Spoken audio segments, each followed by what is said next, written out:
Guys, welcome to my YouTube channel Bengali reaction. তো আজকে খুব খুশির দিন। কেন খুশির দিন? আজকে এমন একটা মুভির ট্রেজার লঞ্চ করেছে যেটার রিয়াকশন না দিয়ে পারছি না। সেটা হচ্ছে দেবদা ও শুভশ্রীদির বহুল প্রতীক্ষিত সেই মুভি, যেটা নাম ছিল ধূমকেতু। আপনাদের অনেকের স্মরণে আছে হয়তো। 9 বছর পরে সেই দেব শুভশ্রী জুটি আবারও ব্যাক আইছে। ব্যাক বলতে ওনারা হয়তো তাদের পার্সোনাল কারণে আরো হয়তো মুভি করবেন না, কিন্তু ওনাদের আগের যে মুভিটা ছিল ধূমকেতু, শুটিং হয়েছিল, মুভির সবকিছু ঠিকঠাক ছিল, বাট মুভিটা রিলিজ হয়নি বা রিলিজ করা সম্ভব হচ্ছিল না, এরকমটা আমরা বিভিন্ন ইন্টারভিউতে শুনেছি দেবদা শুভশ্রীদির মুখে। তো অবশেষে কৌশিক গাঙ্গুলি স্যারের ডিরেকশনে সেই মুভিটি রিলিজ হতে চলেছে। আজকে সেই মুভির ট্রেজার লঞ্চ হয়েছে, তো তার জন্য ভিডিও আপনারা সবাই দেখবেন। দেবদা ও শুভশ্রীদের এই জুটিটা সত্যি অসাধারণ ছিল।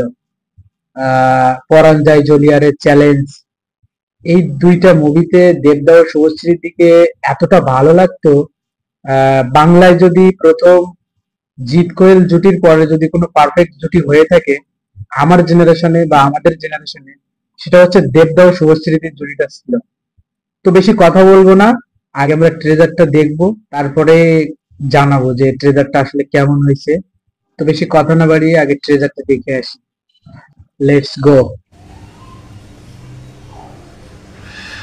গত 9 বছর ধরে শুধু পালিয়ে বেড়াচ্ছি।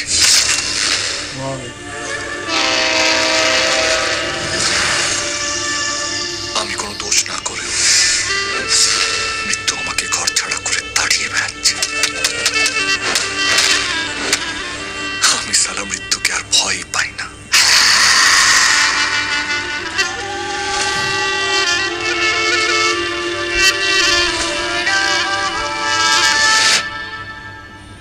কে তুমি? তুমি কে?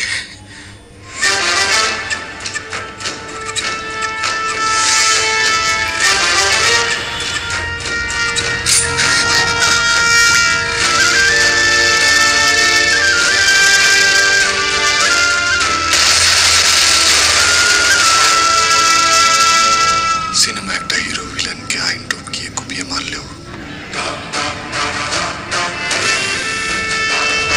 সে হিরোই থাকে, আর আমরা মাঝখান থেকে ভিলেন হয়ে যাই।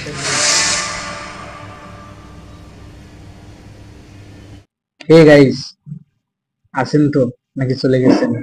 নিশ্চয় আছেন, কারণ আমি জানি বাঙালিদের একটা আলাদা সফট কর্নার ছিল জিৎ কোয়েল জুটির পরে দেব শুভশ্রী। তো অনেকদিন পরে ওনাদের যে ধূমকেতু মুভির ট্রেজার দেখলাম আমরা, সেটা এক কথায় অসাধারণ ছিল।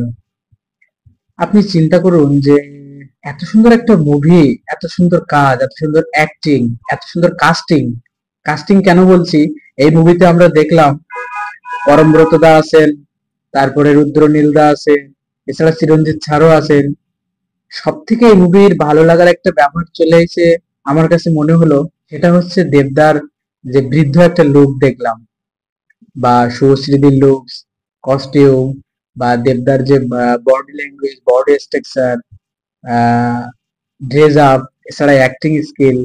আমি মনে করি কলকাতার অনেকদিন পরে ধূমকেতু মুভিটা রিলিজ করে খুব ভালো হয়েছে, কারণ এরকম একটা মুভি যেখানে শুটিং করা শেষ, সবকিছু ঠিকঠাক, বাট মুভিটা রিলিজ না করে আহ, আমাদের আসলে কষ্ট দিচ্ছেন আপনারা।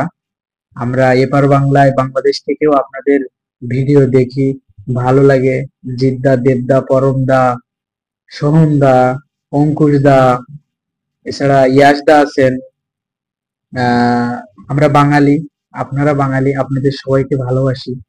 আপনাদের মুভি আমরা দেখি, যদিও আমাদের বাংলাদেশে আপনাদের মুভি হলে রিলিজ হয় না, তবুও বিভিন্ন ওয়েবসাইট থেকে আপনাদের মুভি ডাউনলোড করে দেখার চেষ্টা করি। আপনারা আমাদের কাছে ভালোবাসার একটা অংশ। তো আর বেশি কিছু বলবো না, আপাতত এখানেই টাটা।